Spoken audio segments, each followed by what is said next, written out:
बांग्लादेश के volatile political space में अब एक पुराना खिलाड़ी फिर से सेंटर स्टेज पर आ गया है।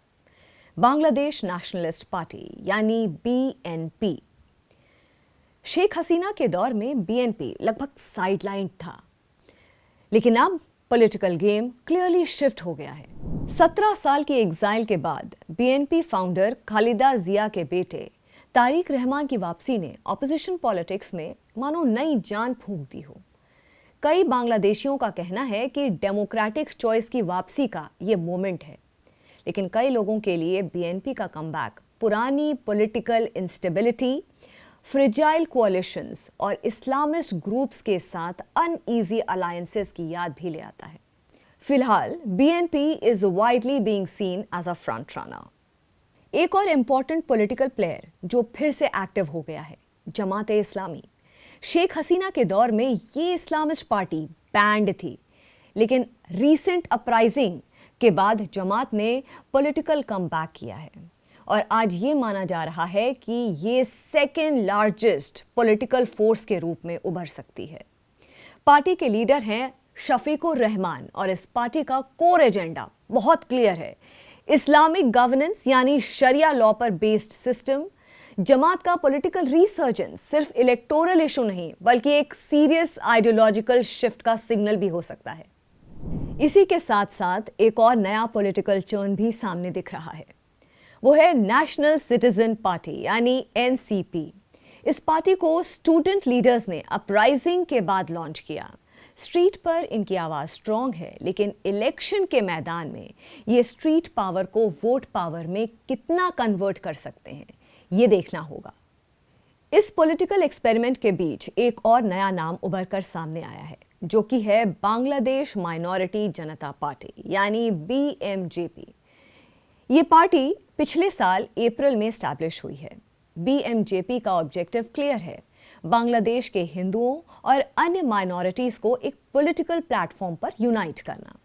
यानी बांग्लादेश की पॉलिटिक्स आज सिर्फ पावर ट्रांसफर नहीं देख रही है, बल्कि नए पॉलिटिकल आइडेंटिटीज और वोट बैंक इक्वेशंस का भी टेस्ट हो रहा है।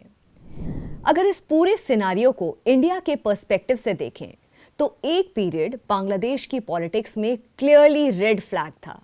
बीएनपी जमात कोalition का दौर 2001 से 2006 तक। ये फेज इंडिया की सिक्योरिटी के लिए एक क्लियर लो पॉइंट माना जाता है।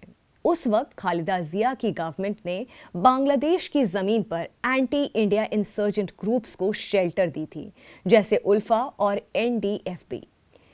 इसका सबसे कॉन्क्रीट प्रूफ 2004 का चिटागोंग आर्म्स हॉल था।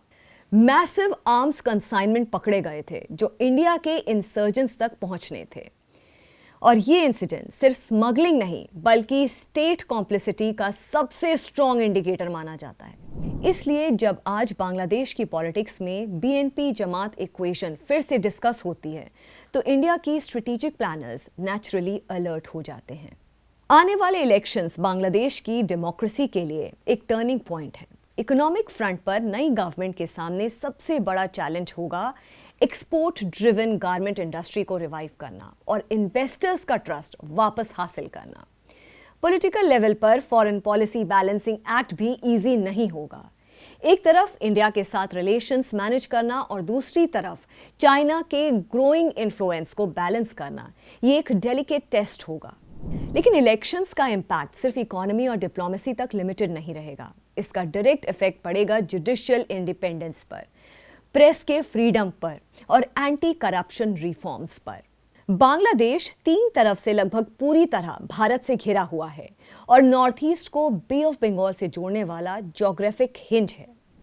भारत की 7 सिस्टर्स को देश के बाकी हिस्सों से जोड़ती हुई सिर्फ एक पतली सी जमीन की स्ट्रिप, जिसे कहते हैं सिलीगुड़ी कॉरिडोर या फिर चिकन स्नेक, इंडिया के स्ट्रेटेजिक मूवमेंट के लिए सबसे आसान और एफिशिएंट रास्ता अक्सर बांग्लादेश के पास से गुजरता है।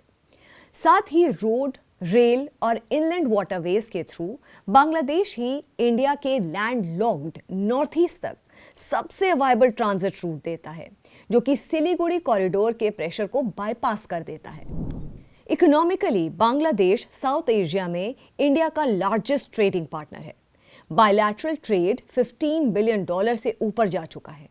Indian machinery, raw materials, consumer goods के लिए बांग्लादेश एक मैसिव मार्केट है। स्ट्रेटेजिक लेवल पर बांग्लादेश इंडिया की एक्ट ईस्ट पॉलिसी का एंकर है। ढाका एक नेचुरल लैंड ब्रिज है साउथ एशिया को साउथ ईस्ट एशिया से जोड़ने के लिए, और बिम्स्टेक सेक्रेटेरिएट का होस्ट होने के नाते बे ऑफ बंगाल कोऑपरेशन में बांग्लादेश का रोल सेंट्रल हो जाता है। और सबसे critical pillar security. Sheikh Hasina के दौर में 2009 से 2024 तक India Bangladesh security cooperation unprecedented रहा है। उल्फा और एनडीएफबी जैसे सेपरेटिस्ट ग्रुप्स पर क्रैकडाउन हुआ जो पहले बांग्लादेशी सॉइल को सेफ हेवन के तौर पर यूज करते थे। इस कोऑपरेशन ने इंडिया के ईस्टर्न बॉर्डर को रिमार्केबली स्टेबलाइज किया।